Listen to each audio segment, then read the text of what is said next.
All cartel hitmen are scary. After all, they think nothing of taking a human life, but some sicarios are simply stomach-turning. These are the hitmen that take pleasure in inflicting pain on others and even laugh as the person next to them takes their final breath. It's hard to imagine a person more evil than the hitman in today's video though. Fabian Urbino Morales, aka El Payaso, became El Mencho's trusted assassin within the Jalisco New Generation Cartel. Within a few years, he committed crimes so vile that he shocked even the most seasoned assassins, all while wearing a clown mask, and as if that's not bad enough, he filmed it too.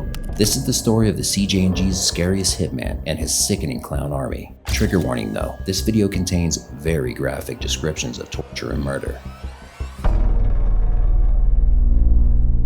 Today's story begins with the horrifying Jalisco New Generation Cartel, or the CJNG. Well, its beginnings are all thanks to a brutal man called Nemesio Aseguera Cervantes, aka El Mencho. He was born in July 1966 and grew up in a family of poor avocado farmers. As a teenager, he started moving drugs through the avocado business he was working for. It wasn't his scheme. It was something lots of people did in the poor but avocado-rich areas of Michoacan. So, Nemesio slowly got a taste for the illegal. In the 1980s, he illegally immigrated to the United States. There, he committed several drug-related crimes until he was deported. Already desensitized to violence and willing to do anything for quick cash, he joined the Millennial Cartel. But the Millennial Cartel was slowly decimated and broken into tiny factions, so in 2009, El Mencho started his own cartel. Initially, it was called Los Torcidos, or the Twisted Ones. Considering what they ended up doing, perhaps this was a more fitting name than Jalisco New Generation Cartel. Cartel de Jalisco Nueva Generación, CJNG, is the single criminal organization most responsible for these deaths on both sides of the border. The Jalisco New Generation Cartel took the fight to the next level, shooting down a military helicopter with a rocket-propelled grenade. Tonight, the DEA is offering $10 million for information leading to the arrest of the Mexican drug kingpin known as El Mencho. Yep, El Mencho had really taken cartel brutality to the next level. He wasn't the first one. In fact, the CJNG might not have existed without its precursor, Los Zetas. El Mencho was inspired by Los Zetas cartel and its militarized structure. So what you saw was a change in the way drug cartels fought with violence. It was no longer those gang members with shaved heads and tattoos, fighting with pistols and knives. It was militarized style, fighting like military units. El Mencho simply took this style to the next level, arming thousands of violent men with huge rifles, army tanks, and grenades. And in July, footage would emerge of that CJNG convoy. These gunmen call themselves the Elite Group and pledge allegiance to El Mencho. They're armed with assault rifles with grenade launchers attached to the barrel, heavy machine guns, and also this gun. This is a .50 caliber sniper rifle. It's a powerful weapon that the CJNG loves to show off. But this is not the only thing El Mencho took from Los Zetas. There was something, or someone, much scarier than all the military weapons you can imagine. At the peak of Los Zetas' bloody days in the early 2010s, there was a man named Miguel Fabian Morales. He was the only soldier without military training in Los Zetas, but his sheer brutality and thirst for blood got him a top position in the cartel, alongside Kingpin Alberto Lascano. So when Alberto was gunned down by the Mexican military in 2012, Morales seized the opportunity. Now the cartel was in the hands of a monster. He killed hundreds of undocumented immigrants on the mere suspicion that they would be recruited by the Gulf Cartel. He and his men violated them, had them fight each other to the death, and tortured every survivor to death. He also left the bodies behind him, displaying them proudly for other cartels to see who they were messing with. There was the summary beheading of 200 migrants, the casino fire which killed at least 50. The preferred method of killing involves beheading with chainsaws. But Morales had an even worse method. They also prepare guisos. These are stews where you take a member of the family and you put them in a pig boiler and you pour gasoline on them and then you set a match to them. Miguel's favorite torture method was slowly boiling his victims, or slow burning them with diesel.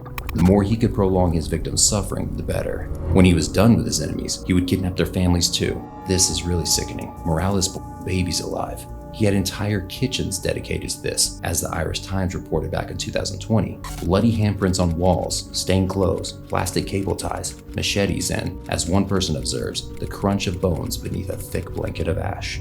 Morales was a psychopathic, real-life monster who truly had no limits, but a mad dog like him can't rule a cartel. Los Zetas crumbled under his chaotic, impulsive style. El Mencho was partially inspired by this nasty person, though. He thought he wasn't going to be like Morales himself, but he was going to employ people like him who will keep the other cartels in check. If he had an army of Morales, no one would dare cross him.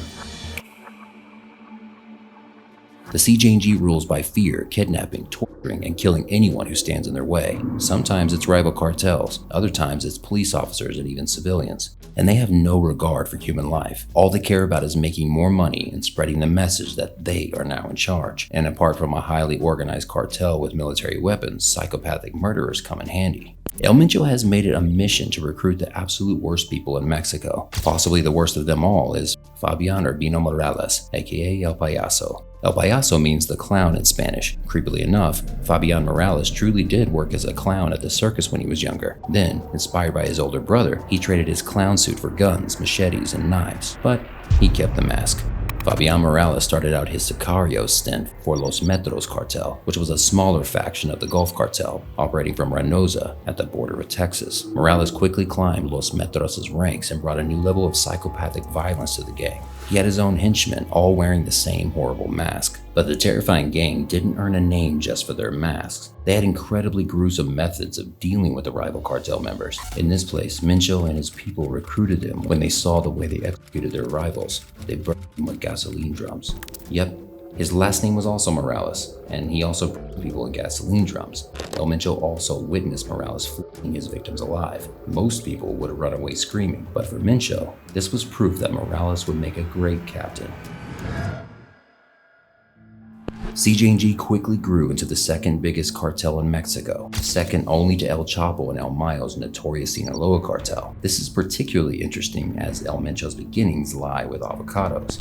The economical power behind the Cartel Jalisco, they literally started with avocados, so they were farmers. They literally started moving from avocados to chemical precursors to make drugs like methamphetamine. It's like, okay, so what the US market like? They like their avocados from Mexico and their meth from Mexico. Needless to say, it's impossible to rule a cartel this big single-handedly. So El Mencho set out to recruit smaller cartel bosses to act as kind of a manager to various areas that the CJNG had spread out to. Slowly but surely, the CJNG recruited the whole Los Metros cartel and engulfed them into their gang.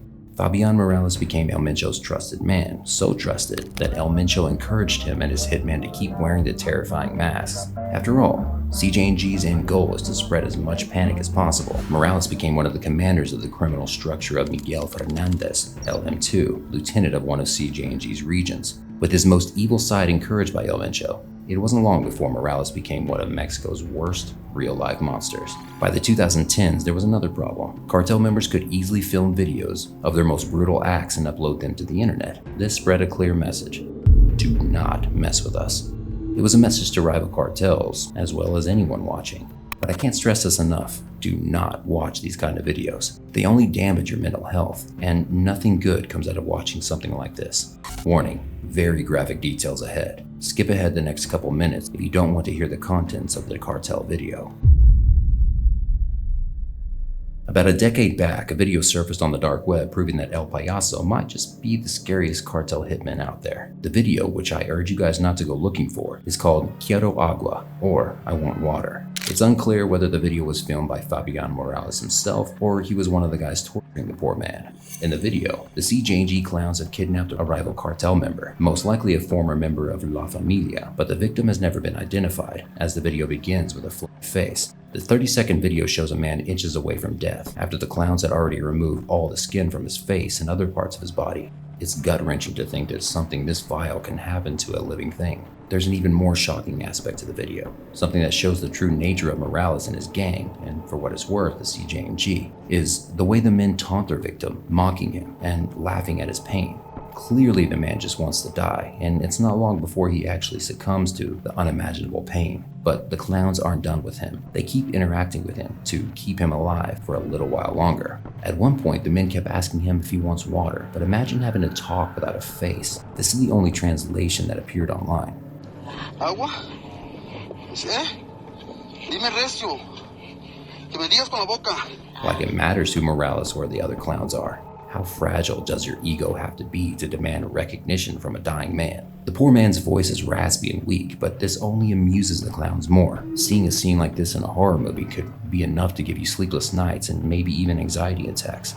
So it's hard to comprehend how a bunch of people could actually go ahead and do this to another human being, let alone have a good time this way. Just how many things have to go wrong for someone to end up like these clowns? To derive pleasure from torturing a human being is arguably the lowest a human can get. It's hard to believe Fabian Morales and his clown army were once children. Can you imagine the violence they witnessed and perhaps even suffered before they became these psychopathic monsters? No animal would do this. Animals kill for food or to survive, but the CJNG cartel and its horrifying soldiers kill for pleasure. Past cartels killed as a means to an end, to secure power, territory, and trafficking routes. The CJNG made violence a means to an end. And in the age where we can share and watch pretty much anything online, it's becoming even more dangerous. Violence spreads easily, and being exposed to it early can lead to a dark and violent mind. YouTubers who have stumbled upon this video and others confirm the danger of watching real-life violence like this. I had a friend who watches these kind of videos with real murders or accidents, and after a while I noticed a big change in him. I believe it killed a part of his soul, and he's super desensitized. A lesson to take from this: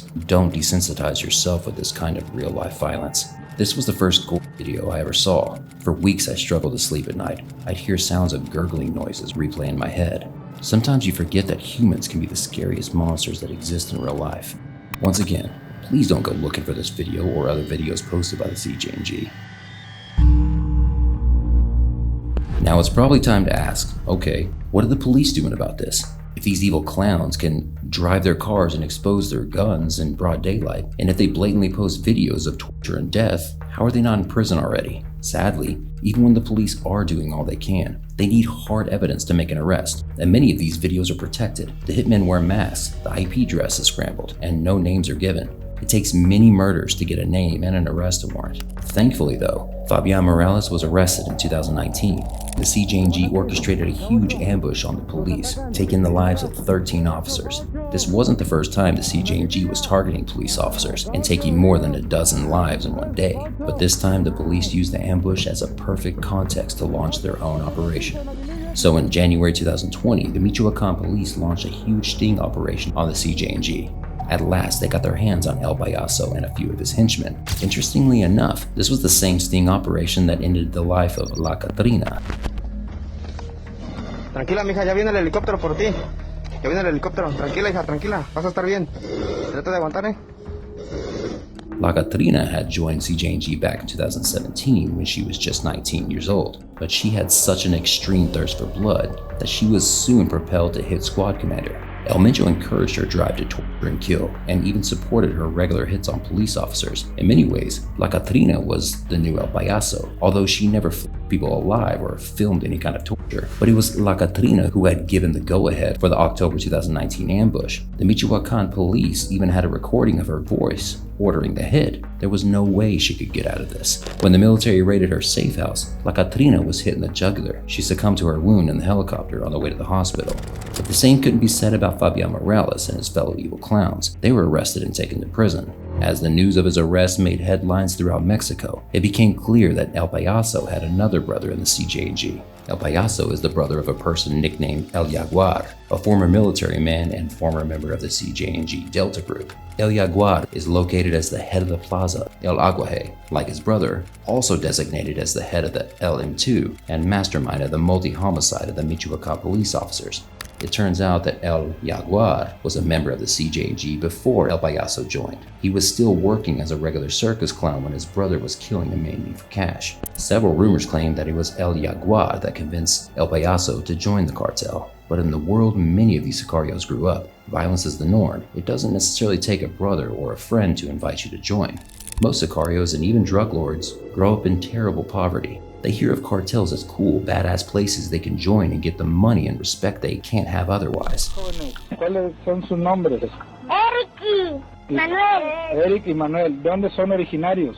De Reynosa, Tamaulipas. ¿Qué piensan hacer? Vamos a hacer del cartel del Golfo. El cartel del Golfo. ¿No quieres estudiar tú, joven? No, eso ya es para niños chiquitos. ¿No te importa el estudio? No, nada. Many boys in these areas don't feel they can get rich any other way. Cartels always promise quick cash, fast cars, and respect. Of course, this isn't true. Only a very small number make it to the top, and almost all cartel members end up in prison or dead. But in a kill or be killed world filled with violence and poverty, many young people are attracted by evil people like El Mencho. However, to get where Fabian Morales is a whole other thing. To think people like him actually exist in real life is truly worrying. Now Fabian Morales is in prison. It's unlikely he will ever get parole, or even escape for that matter. He doesn't have the money or the authority of El Chapo, and even El Chapo found the end to his freedom at the ADX Florence in the United States. But El Payaso's legacy is a dark one, and there are many people that look up to him. Some of his evil clowns are still out there, inflicting the kind of pain and suffering that he taught them to. And today, the CJNG is at the top of its game. The DEA says his cartel, called Cartel Jalisco, or CJNG, is responsible for roughly a third of the drugs entering this country by land and by sea. They're on the brink of being named a terrorist organization. The war between the Sinaloa cartel, the CJNG, and the authorities that want them behind bars have been terrorizing Mexico for the last decade. The war on drugs is at its very worst, and senseless violence seems far away from the end. In fact, reputable newspapers have argued that the cartels seem to control the government at the moment. They create these chaos to go and sit with the local politicians and say like, okay, do you want more or shall we negotiate this? So violence is leverage, and as long as it works, the CJNG will use it. Still, it's a small victory that Fabian Morales is in prison. This means that the authorities haven't given up. Perhaps in time, enough kingpins and psychopathic commanders will be arrested or dead. And in this hopeful scenario, fewer young ones will be tempted to join the cartel ranks if they see other options in their future. Hey, thanks for watching. What do you think about this case? Do you know of any other brutal hitmen? And do you think the cartel violence will come to an end? Let me know down in the comments section. And before you go, make sure you hit that like button and subscribe for more. See you next time.